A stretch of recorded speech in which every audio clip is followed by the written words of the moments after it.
দুপুরের পর থেকে আনসারি স্ক্রিপ্ট ঘাঁটতে ঘাঁটতে ক্লান্ত আদ্র। ঘাড়, কোমর, গলায় টান ধরেছে, মাথাটাও ধরে এসেছে। একটানা কতগুলো উত্তরপত্র মূল্যায়ন করল, এখন আর পারা যাচ্ছে না। হেডাটা খুঁজছে ভীষণ, ঘরে পানি নেই। ওয়াটার পটসহ মেডিসিন হাতে নিয়ে নিচে নামল সে। নামতে নামতে সিঁড়ি থেকেই রৌদ্র আর মেঘাকে গিজগিজ করে কথা বলতে শুনল। মেঘা যেন আঙুল তুলে শাসাচ্ছে রৌদ্রকে। রৌদ্র বেশ আয়েশি হয়ে বসে এক ধ্যানে মেঘার পকর পকর শুনছে চুপচাপ। চোখ সরু করে আদ্র। ওর উপস্থিতির আভাস পাওয়া মাত্রই থামল মেঘা। নড়ে চড়ে একপাশ হয়ে দাঁড়ালো। শক্ত মুখশ্রী স্বাভাবিক করল নিমিষেই। আদ্র একটা চেয়ার টেনে বসেছে। এক গ্লাস পানি ঢেলে চুমুক বসিয়ে একখানা পেনকিলার খেয়ে নিল সে। মেঘা ওকে ওষুধ খেতে দেখে ভরকায়। তড়িৎ গতিতে এগিয়ে এসে জানতে চায়, ভাইয়া, কি হয়েছে তোমার? ওষুধ নিচ্ছ কেন? কিসের ওষুধ? স্বাভাবিকের ন্যায় রাশভারী গলায় উত্তর করে আদ্র, মাথা ধরেছি একটু, আর কিছু না। মেঘার মুখে চিন্তার ভাঁজ পড়ে, তবে রৌদ্রের এটা মোটেও পছন্দ হলো না। এই সময়ে আদ্রের উপস্থিতিও পছন্দ হলো না এইখানটায়। তার উপর এই ইডিয়েটের ওর দিকে এগোনো তো আরও সহ্য হলো না। ও কিসের মেডিসিন খাবে খাক, তোকে জানতে হবে কেন? চোয়াল শক্ত করে খিচে নেয় রৌদ্র, রেগে তাকায়। আদ্র মেঘার দিকে তাকিয়ে কণ্ঠ নরম করে বলে, বস। সহসা সামনের চেয়ারটা টেনে বসে মেঘা। এতে আরও বেশি তেতে ওঠে রৌদ্র, হাত মুঠিয়ে নেয়। আদ্র ওদিকে চোখ না দিয়ে জানতে চায়, পরীক্ষা খারাপ হয়েছে কেন? পেপার দেখলাম, খুব একটা ভালো মার্কস পাসনি কেন? চোখ নামায় মেঘা, হাত কসলাতে থাকে। আদ্র দৃষ্টি গাঢ় করে আবার বলে, কি হলো মেঘ? পরীক্ষা খারাপ দিয়েছিস কেন? খারাপ তো হওয়ার কথা নয়। যথেষ্ট ইজি ছিল কোশ্চেন পেপার, তবুও খারাপ হয় কি করে? মেঘা আমতা আমতা করে, উত্তর জানা নেই। আন্দাজে থাকলেও বলা বারণ। ওকে এভাবেই ইতস্তত দেখে আদ্র কিছুক্ষণ চুপ থাকে। পরক্ষণে বলে, শুধু কি আমার কোর্সের এক্সাম খারাপ হয়েছে, নাকি বাকিগুলো? সবগুলো খারাপ হয়নি। তোমারটা প্রথম ছিল, ওটা বেশি খারাপ হয়েছে। It's okay, don't worry. একটা এক্সাম খারাপ হলে কিচ্ছু হবে না। খুব একটা খারাপ হয়নি, তবে এক্সপেকটেশন অনুযায়ী ভালোও হয়নি। নেক্সট টাইম যেন এমনটা না হয়। Got it?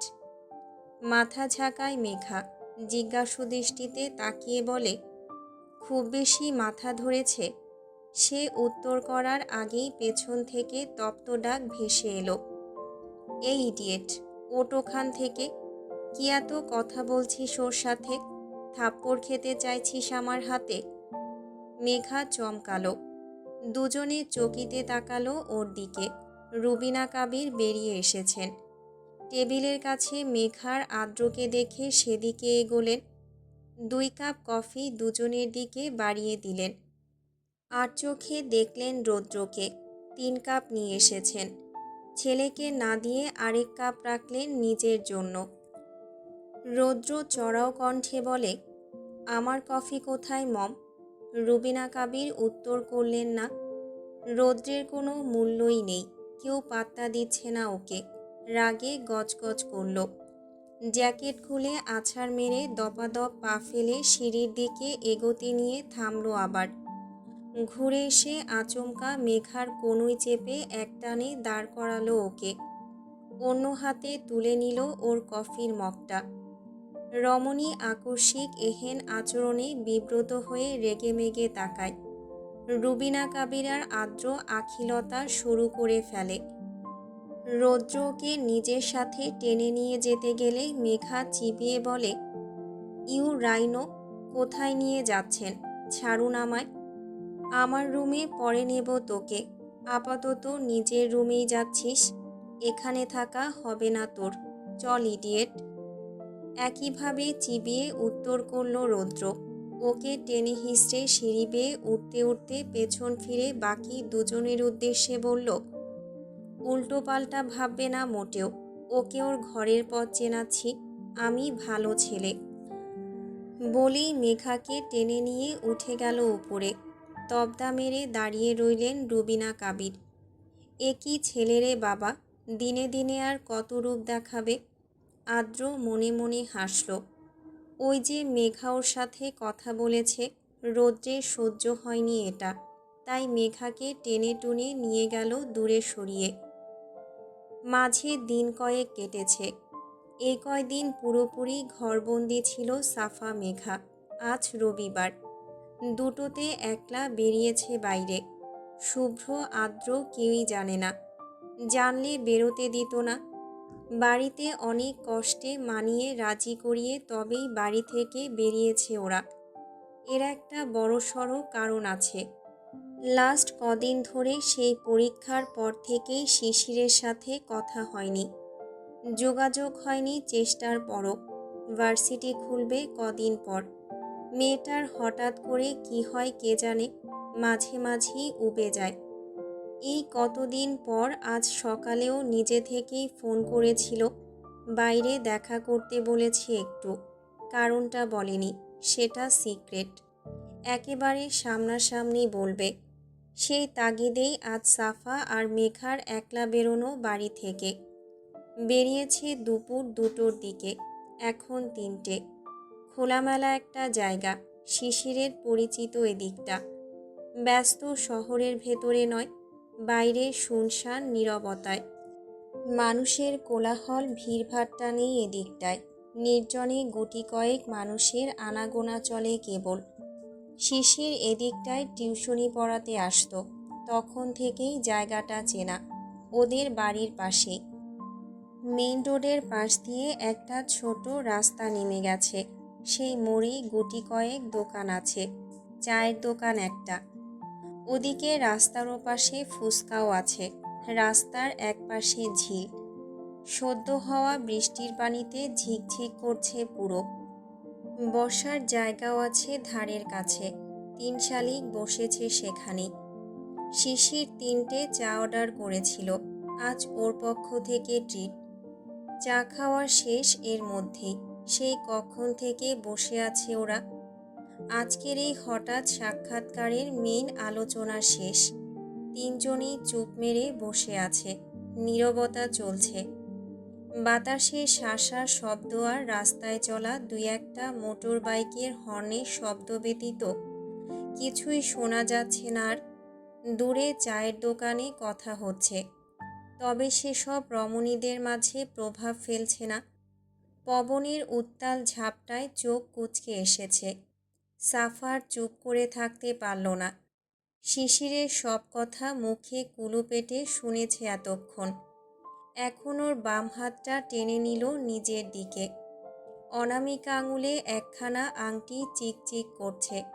সাফা কপাল গুটিয়ে সেটাকে সূক্ষ্ম নেত্রে পরখ করে গমগমে স্বরে বলল, এটা তাহলে এঙ্গেজমেন্ট রিং? শিশির মাথা ঝাঁকায়।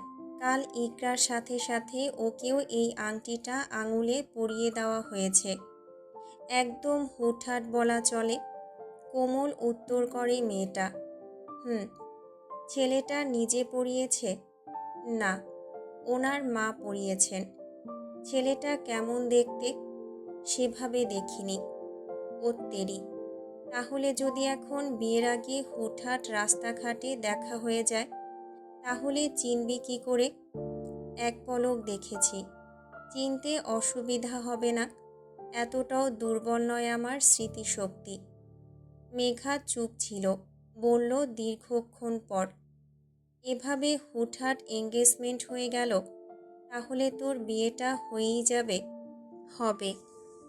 তোকে কেমন একটা দেখাচ্ছে শিশির, তুই সত্যি এই বিয়েতে রাজি? রাজি না হলে কি আর কারোর নামের আংটি হাতে পরি? মেঘার দিকে তাকিয়ে কেমন শুকনো হাসল মেয়েটা। বরাবরইও মলিন, আজ একটু বেশি শুকনো লাগছে। চোখ মুখ কেমন নেতিয়ে গেছে এই কদিনে। কণ্ঠ উঁচু হয় না, খুব ধীরে কথা বলছে। মেঘা ওর হাত দুটো নিজের হাতের মুঠোয় নিয়ে হেসে বলল, খুব সুখী হবি, দেখিস তোদের দুই বোনের বিয়ে এক বাড়িতে একসাথে হচ্ছে। খুব আনন্দ হবে নিশ্চয়ই। দেখবি ভাইয়া তোকে খুব ভালোবাসবে। আচ্ছা, ভাইয়া কি করেন? ফ্যামিলি বিজনেসে যুক্ত আছে হয়তো। হয়তো কেন, জানিস না? সাফার প্রশ্নে হাঁপ ছেড়ে উত্তর করল শিশির, তার বিষয়ে জানা হয়নি। না জেনেই বিয়ে করতে রাজি হয়ে গেছিস? কবে বিয়ে? বললাম তো, জানুয়ারির 23 তারিখ। দুদিন পর নতুন বছর, সেদিনটা পেরোক, তারপর তোদের বাড়িতে যাব একবার। সবাইকে ইনভাইট করে আসব। আমাদের তো তেমন কেউ নেই, তোরা অনেক কাছের আমার। আগে থেকেই জানানোর জন্য আজ ডেকেছি তোদের। কদিন পর দাওয়াত পাবি। খুব ছোট পরিসরে ঘরোয়া একটা বিয়ে হবে। তোদের সবার আশা চাই কিন্তু। যাব তো, এখনও অনেক সময় আছে, কিন্তু তার আগে বল, বিয়ের পর পড়াশোনার কি হবে তোর? মেঘার প্রশ্ন। শিশিরের আনমনা উত্তর, বলেছে তো পড়াবেন, বাকিটা বিয়ের পর দেখা যাবে। তিনজনে বসে এসব নিয়ে টুকটাক গল্প করল আরও। শিশির কেমন ঝিমিয়ে গেছে। বিকেল গড়াতেই বাড়ি থেকে মাঝে একবার আদ্র ফোন করেছিল, লোকেশন নিয়েছে, নিতে আসবে হয়তো। মেঘার সাফা যখন বাড়ি থেকে বেরিয়ে আসে তখনও বাড়িতে ছিল না। এরা দুটো ভেবেছিল আদ্র ফেরার আগেই বাড়িতে ফিরে যাবে, কিন্তু তার হলো না, দেরি হয়ে গেছে।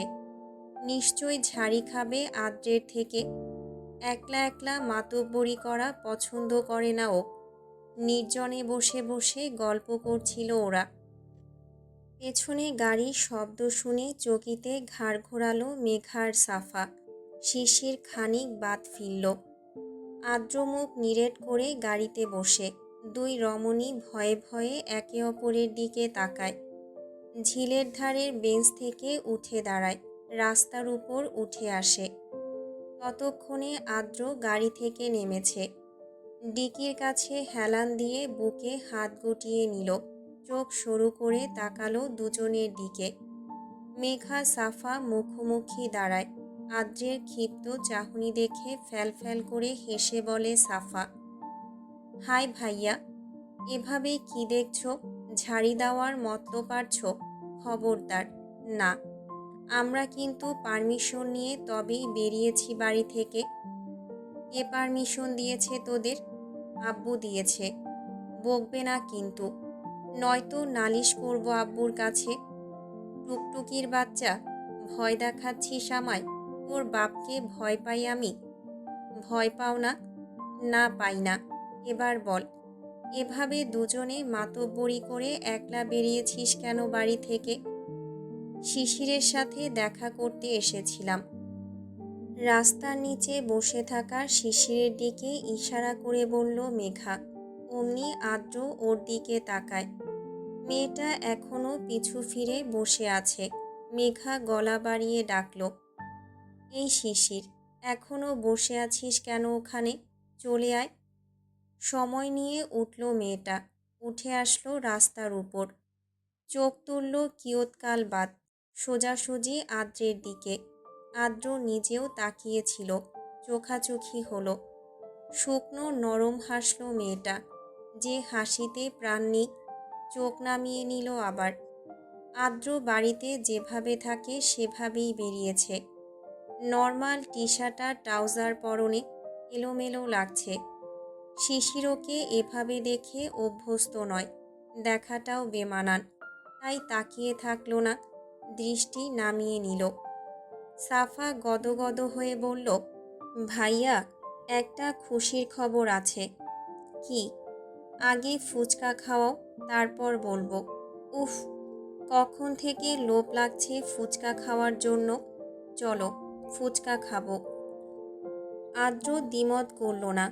বেকার বেকার দ্বিমত করে লাভ হতো না। এই মেয়ে শুনতও না। ও যখন বলেছে ফুচকা খাবে তখন খাবি।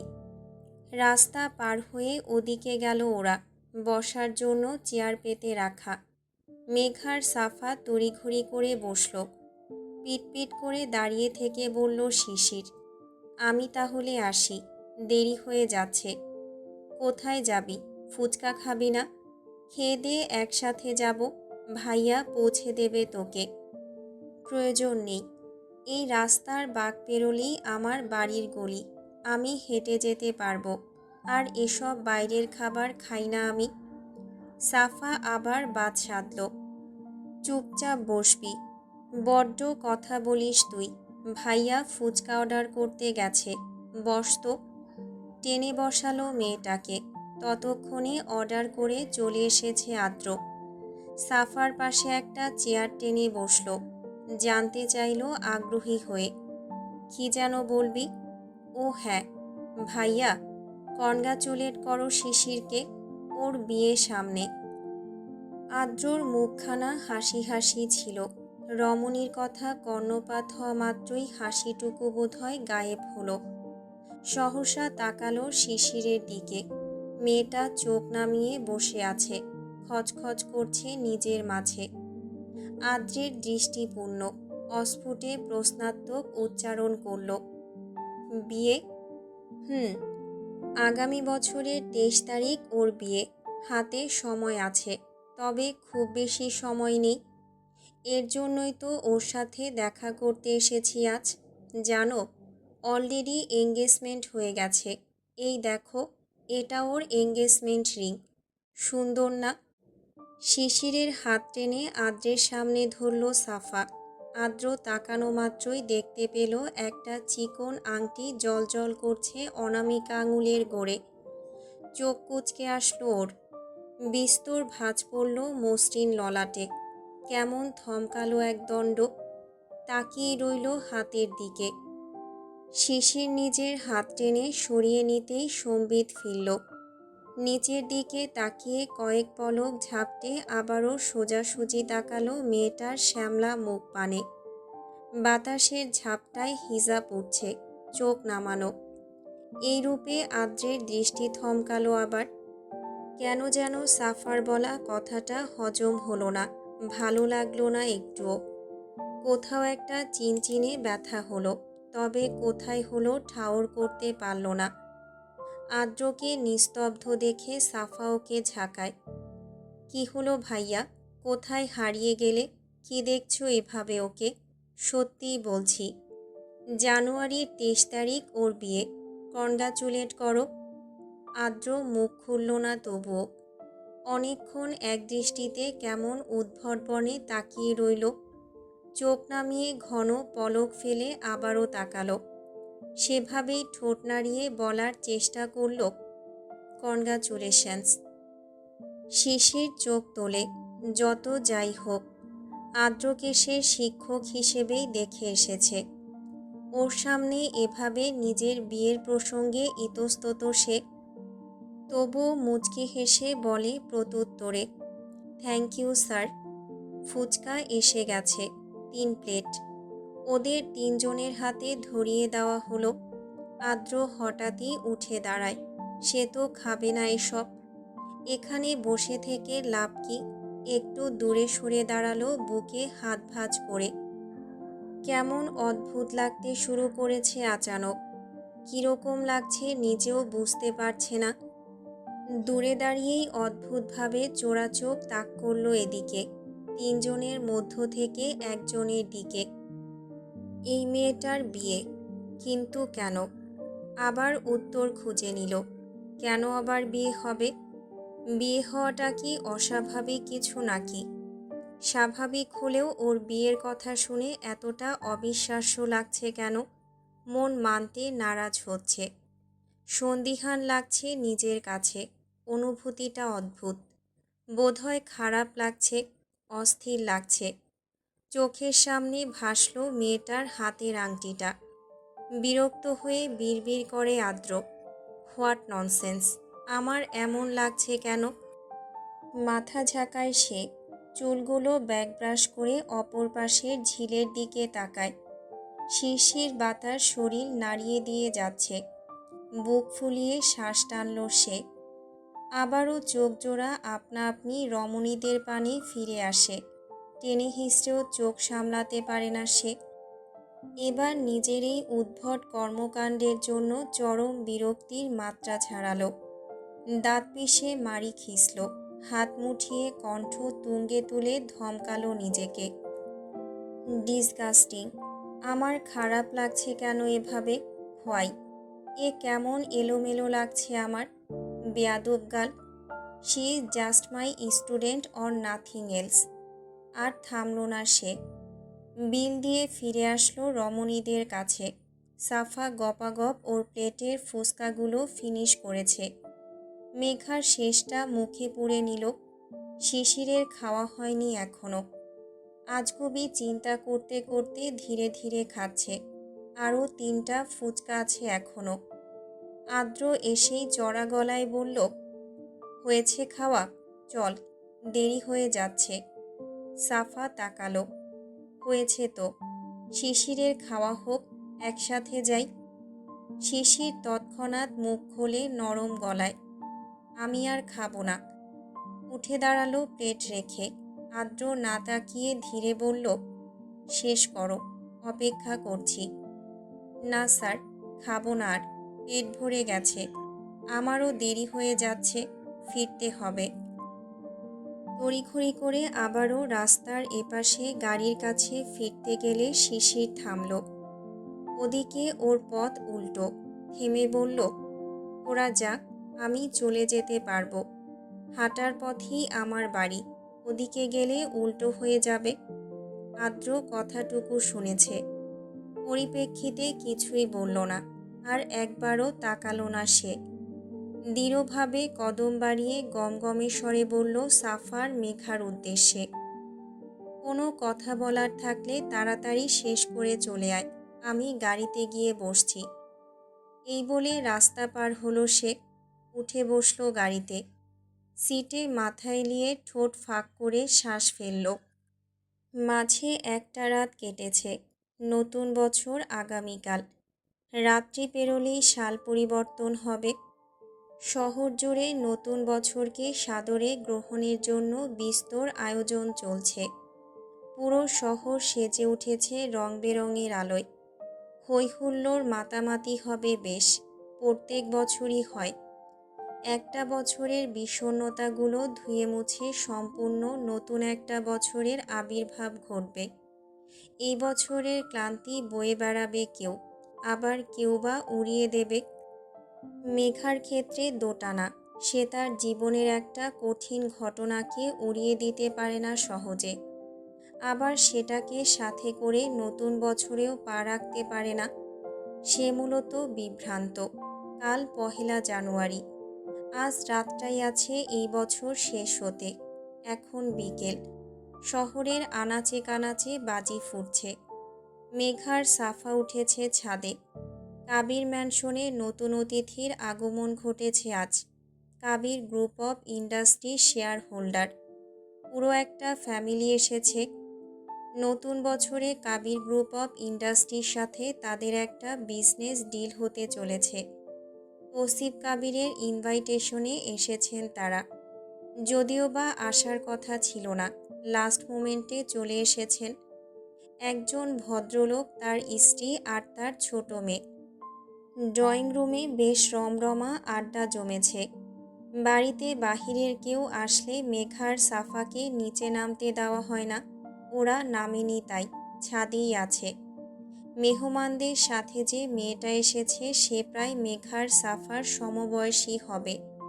চুপচাপ একপাশে গুটিয়ে বসে আছে মেয়েটা।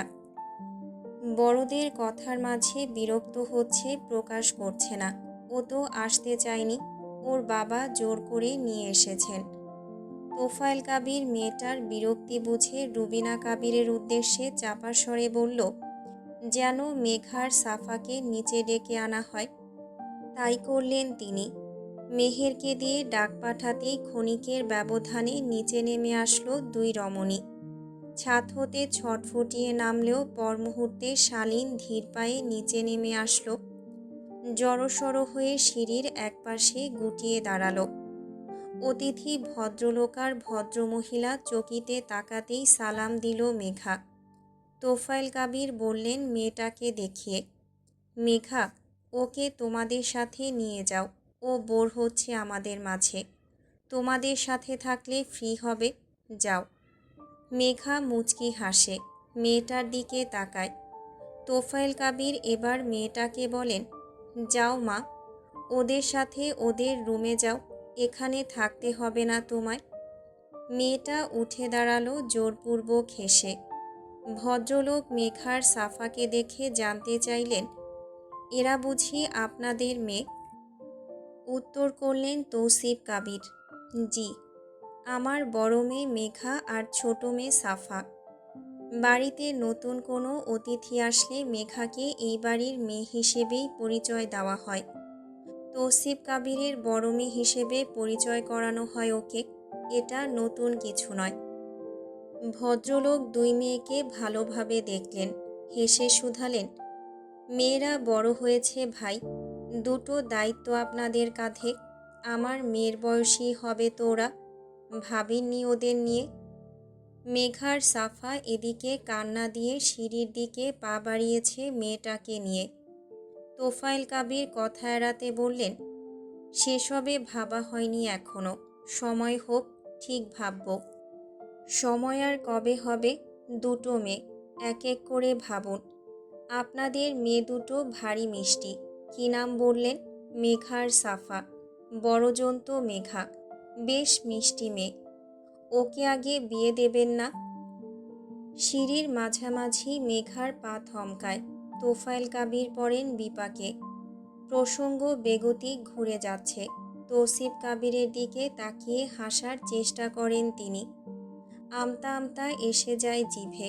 মুখ খোলার আগেই ভদ্রলোক আবার বলেন, যদি বলেন তাহলে একটা প্রস্তাব রাখতে পারি। নতুন বিজনেস পার্টনারের সাথে সাথে নতুন একটা সম্পর্ক গড়া যেতেই পারে। ছোট মেয়ের আগে বড় মেয়েকে নিয়ে ভাবুন। আমার মিসেসের ভাইয়ের ছেলে ইঞ্জিনিয়ার, প্যারিসে সেটেল, বেশ ভালো ছেলে। আপনার বড় মেয়ের সাথে একদম পারফেক্ট মানাবে। জানি এসব হুটহাট বলাটা ভালো দেখাচ্ছে না, তবুও প্রস্তাব রাখছি। আপনাদের আলাদা কোনো চিন্তাভাবনা না থাকলে সম্পর্ক এগোনো যেতেই পারে, কি বলেন?